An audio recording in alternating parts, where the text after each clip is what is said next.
Hi, so today I'm going to read you a story. The story I'm going to read you is one of my childhood favourites. I really did enjoy this book as a child. The Tale of Peter Rabbit by Beatrix Potter. The book was published by Penguin Random House. Yeah, Penguin Random House. So let's begin. I'm going to take the dust cover off because it makes it easier to read it without the dust cover. So let's begin, and I will show you the pictures as we go along.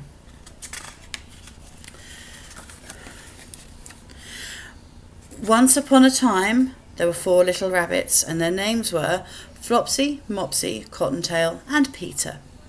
They lived with their mother in a sandbank underneath the root of a very big fir tree. "Now, my dears," said Mrs. Old Rabbit one morning, "you may go into the field or down the lane, but don't go into Mr. McGregor's garden." Sorry, did you not? The book dropped then, I think. "Your father had an accident there, and he was put in a pie by Mrs. McGregor.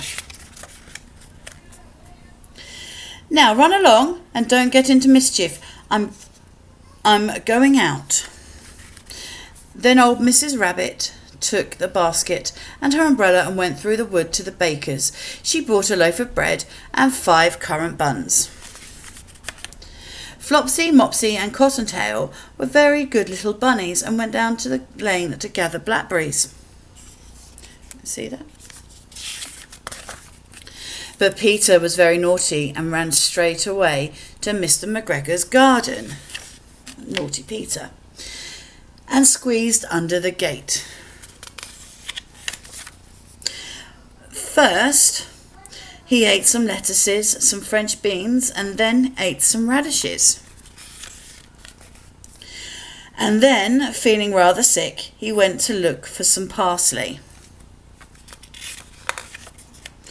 But round the end of a cucumber frame, whom should he meet but Mr. McGregor? Uh-oh. Mr. McGregor was on his hands and knees planting out young cabbages, but he jumped up and ran after Peter, waving a rake, shouting, calling out, "Stop, thief!" You see the picture? Peter was most dreadfully frightened. He rushed all over the garden, and he had forgotten the way back to the gate. He lost one of his shoes among the cabbages, and the other shoe amongst the potatoes. After losing them, he ran on 4 legs and went faster, so that I think he might have got away altogether if he had not unfortunately ran into a gooseberry net and got caught by the large buttons on his jacket. It was a blue jacket with brass buttons, quite new. Peter gave himself up for lost and shed big tears, but his sobs were overheard by some friendly sparrows who flew down to him in great excitement and implored him to exert himself. Mr. McGregor came up with a sieve, which he intended to pop upon the top of Peter, but Peter wriggled out just in time, leaving his jacket behind him, and rushed into the tool shed and jumped into a can. It would have been a beautiful thing to hide in if it had not had so much water in it. There we go. Mr. McGregor was quite sure that Peter was somewhere in the tool shed, perhaps hidden underneath a flower pot. He began to turn them over carefully, looking under each one. Presently Peter sneezed. "Curty-shoo!" Mr. McGregor was after him in no time, and tried to put his foot upon Peter, who jumped out of a window, upsetting 3 plants. The window was too small for Mr. McGregor, and he was tired of running after Peter. He went back to his work. Peter sat down to rest. He was out of breath and trembling with fright.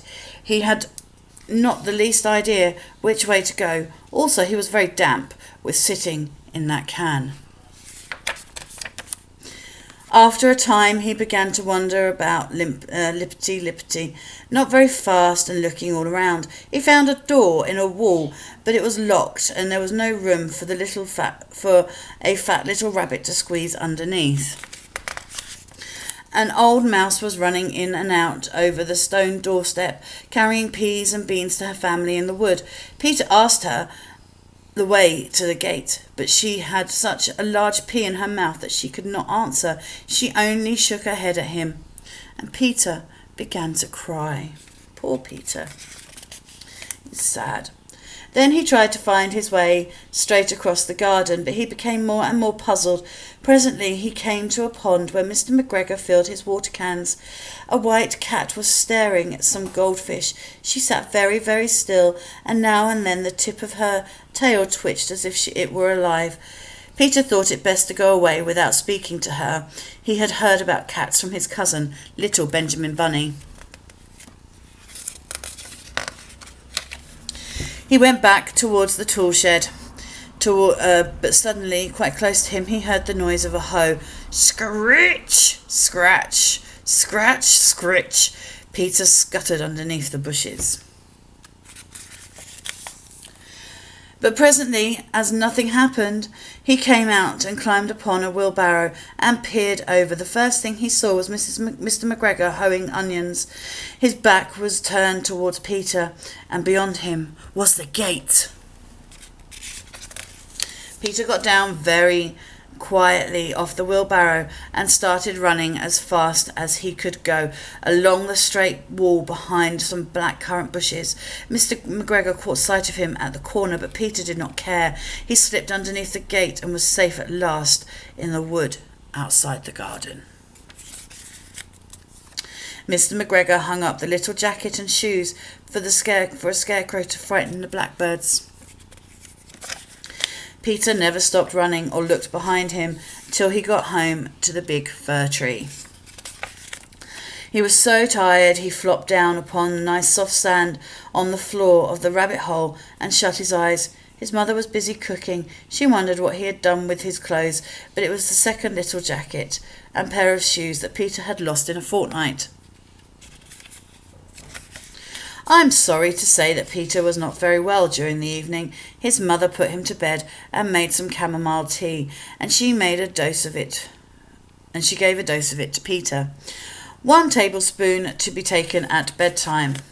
But Flopsy, Mopsy and Cottontail and had bread and milk and blackberries for supper. The end. Lovely story. Well, I hope you enjoyed that. I certainly did.